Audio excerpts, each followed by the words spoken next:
Ethan Marlowe had it all: wealth, power, and a meticulously crafted life. As CEO of one of Manhattan's top firms, he thrived in control, leaving little room for doubt or vulnerability.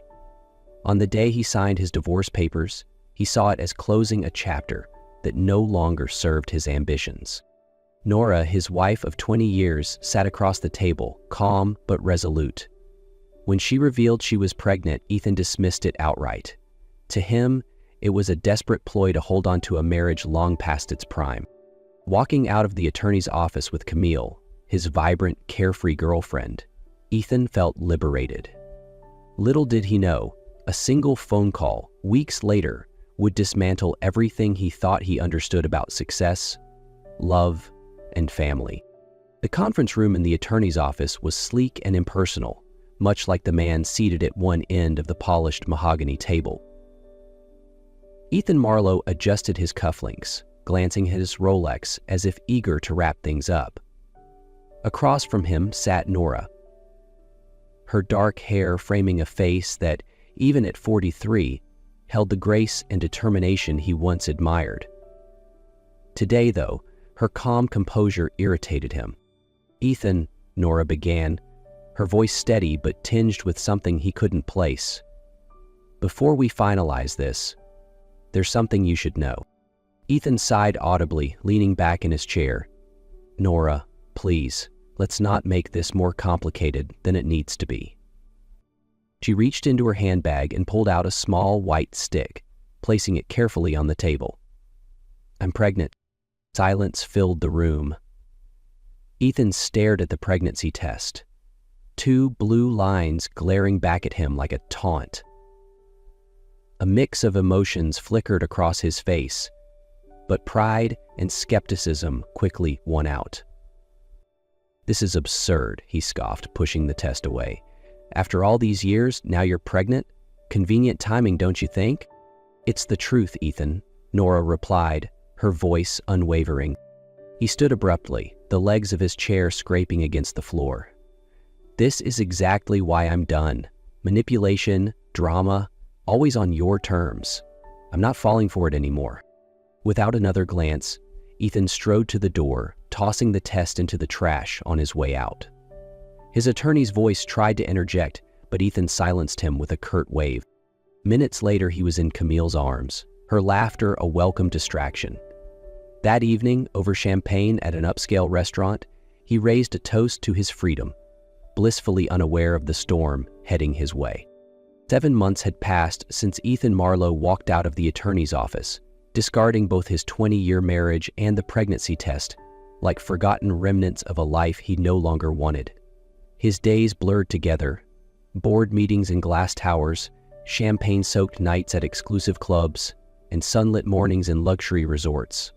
Camille, with her radiant smile and easy laughter, was always by his side, a living emblem of the freedom he believed he had won. Yet, in fleeting moments, when the laughter faded and the night grew quiet, a strange hollowness lingered, though he never let himself dwell on it for too long. Ethan had convinced himself he'd made the right decision. No more arguments about priorities, no more expectations of compromise. Camille never questioned his choices, and for a man like Ethan, that was freedom. One evening, as they dined at an upscale rooftop bar overlooking the Manhattan skyline, Camille raised her glass of champagne. "To us," she toasted, her eyes sparkling. "The perfect team." Ethan smirked, clinking his glass against hers. "To no complications," he added. But just as he took a sip, his phone buzzed. He glanced at the screen, irritation crossing his face at the unfamiliar number. Normally, he would have ignored it, but something compelled him to answer. "Mr. Marlowe," the voice on the other end was calm but carried a weight of urgency. "This is Dr. Elena Morgan from St. Vincent's Hospital. We've been trying to reach you regarding Nora Marlowe." Ethan straightened in his chair, his hand tightening around the phone. "I'm not her emergency contact anymore," he said, his voice clipped. "You're still listed as the primary contact," Dr. Morgan continued.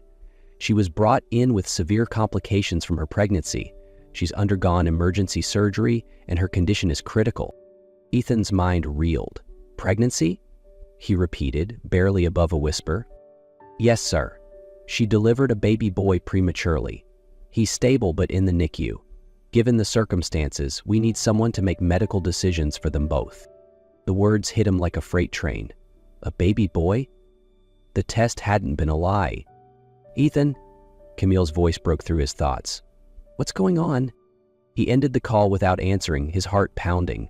Nora, she's in the hospital, he said finally. And, Camille pressed, her tone more annoyed than concerned. There's a baby. My son, he admitted, the words feeling foreign in his mouth. Camille's smile faltered as the weight of Ethan's words sank in. Nora? The baby? She asked, her voice tinged with disbelief.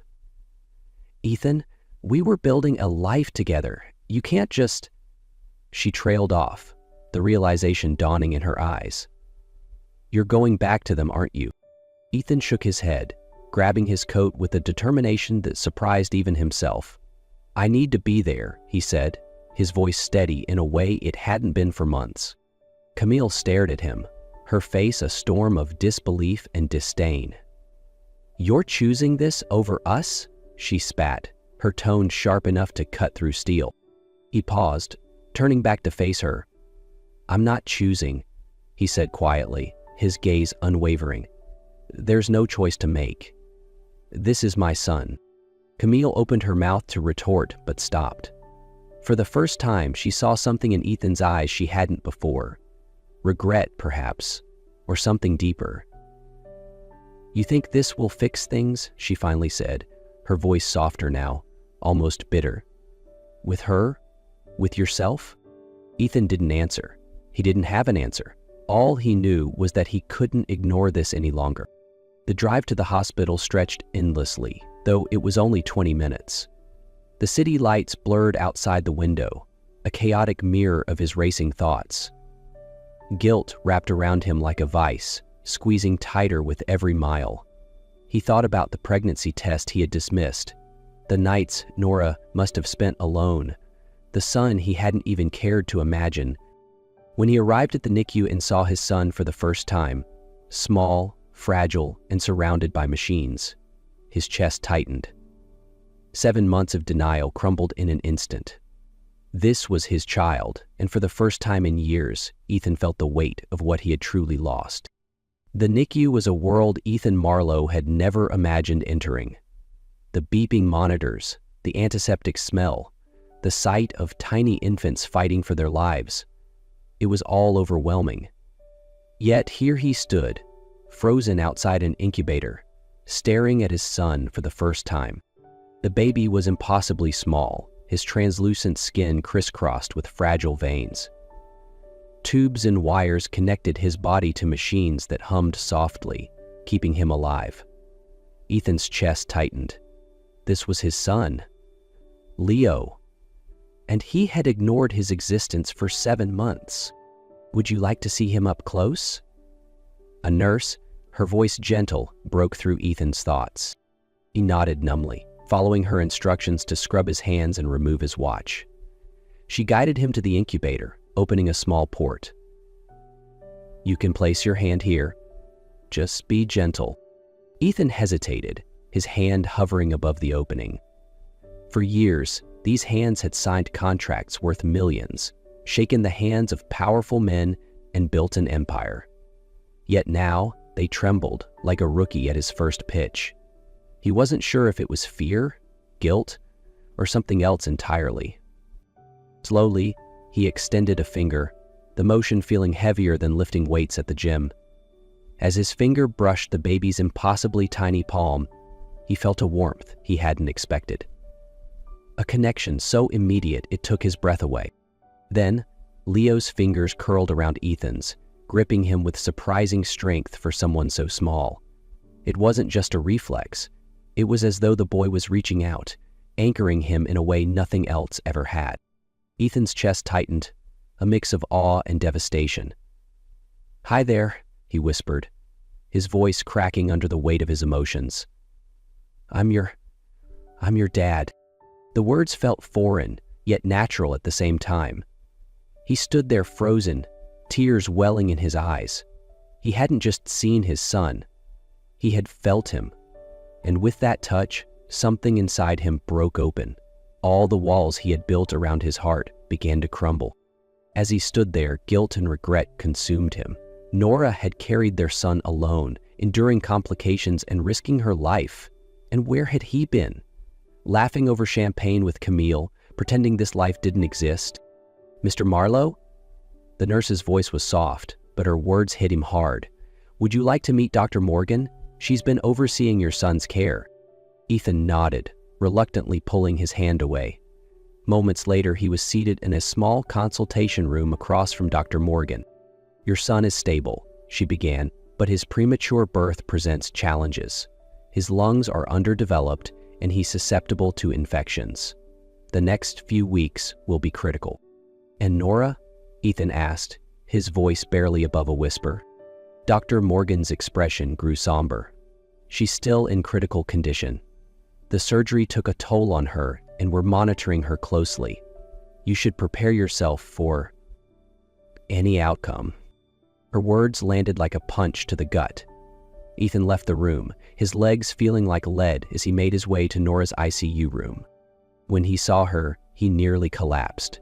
Nora, always so strong, looked fragile and pale against the white sheets. Machines beeped steadily, keeping her alive. Ethan stepped into the room, his feet feeling heavier with each step. The sight of Nora lying so still against the white hospital sheets hit him harder than he expected. She looked nothing like the strong, determined woman he had once loved. Her skin was pale, her body smaller than he remembered, as though the weight of carrying their son had drained her of everything. He sat down heavily in the chair beside her, his hands hovering awkwardly before finally taking hers. Her skin was cold, too cold, and for a moment he panicked. "Nora," he whispered, his voice barely audible. The rhythmic beeping of the monitors offered no reassurance, only amplifying the silence between them. He gripped her hand tighter, pressing it against his forehead. "I'm sorry," he choked out, his voice breaking. "For everything. For not believing you. For walking away. For being too blind to see what mattered." His words tumbled out in a flood, years of pride and arrogance spilling into the quiet room. "Leo is beautiful," he continued, his voice softening.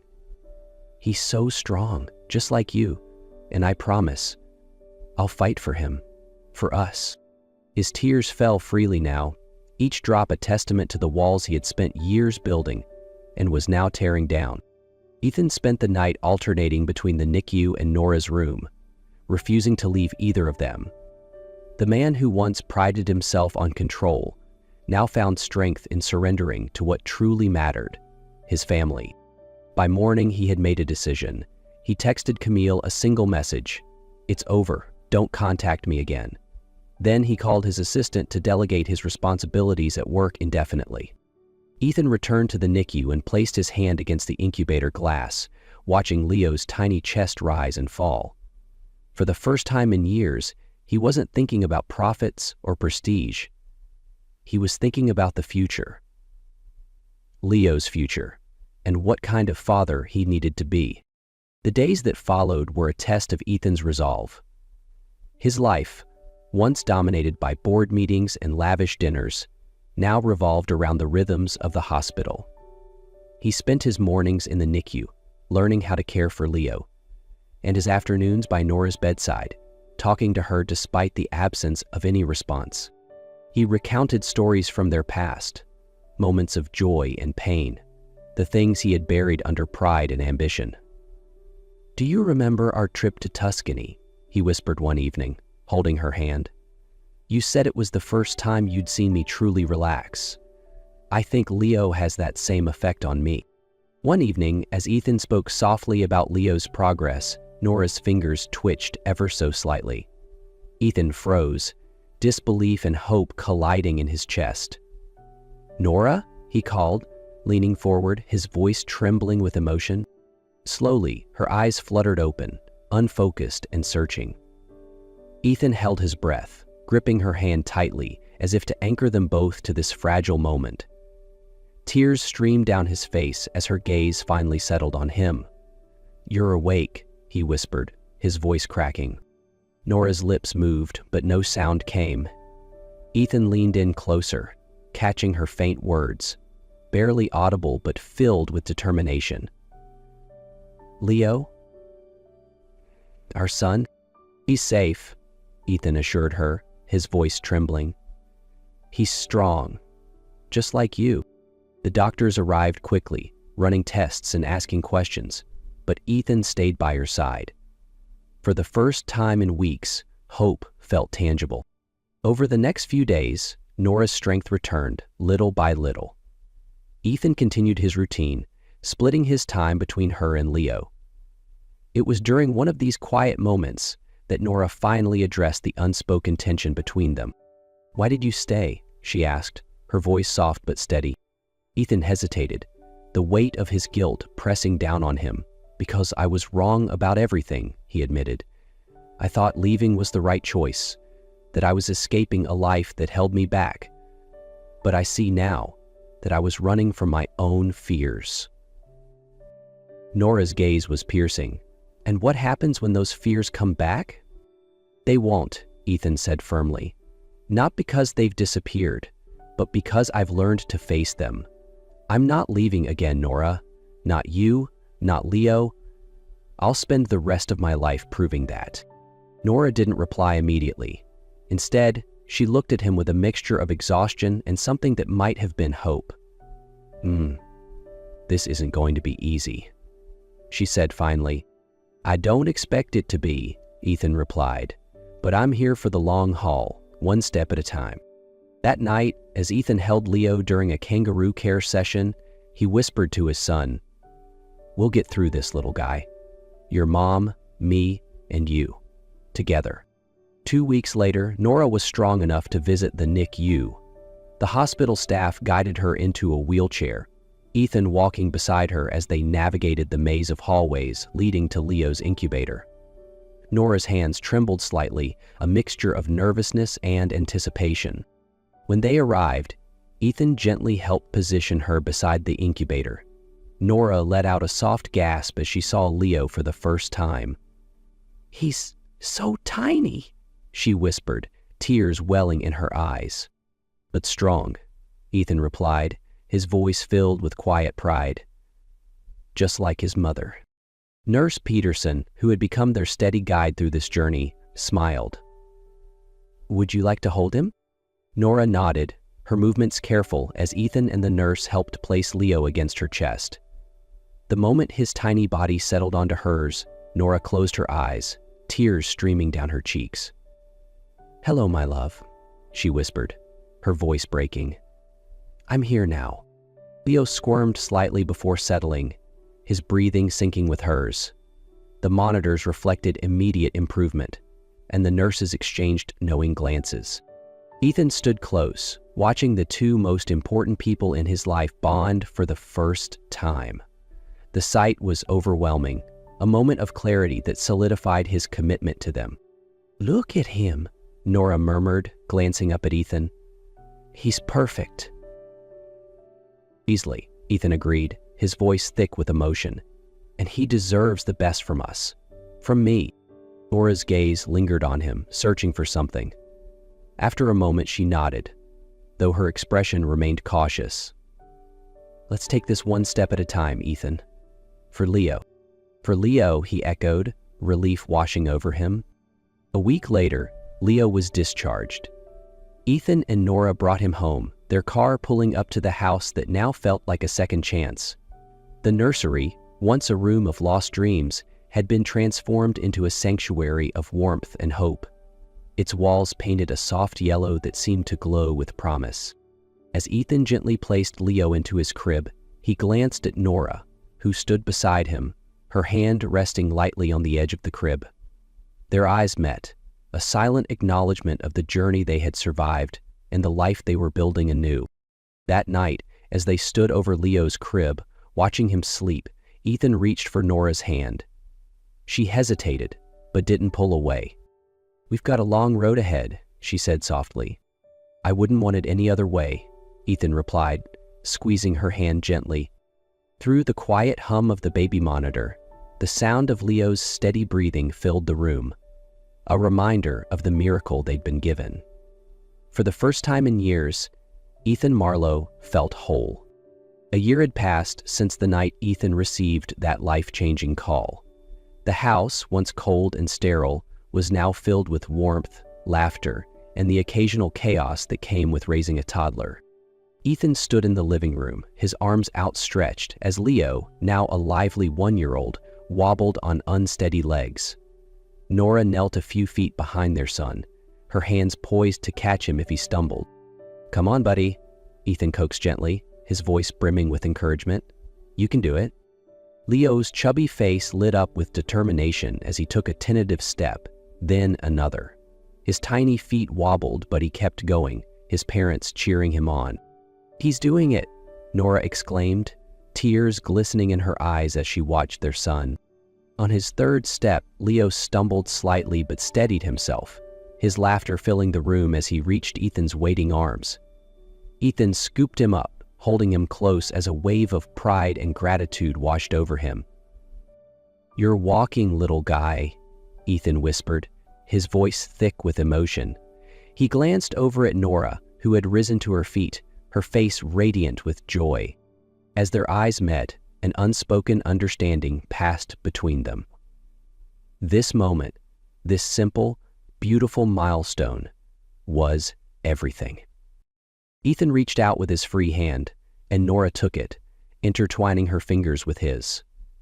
"We did it," she said softly, her voice filled with a mix of awe and love. "No," Ethan replied, looking at her and then at Leo, who was still giggling in his arms. "He did it, and he gave us the strength to do it too." They stood there together, a family united not by perfection, but by resilience, love, and a shared determination to build a future they could be proud of. In the background, the soft glow of the setting sun bathed the room in warm light, a reminder that even after the darkest nights, a new day always comes.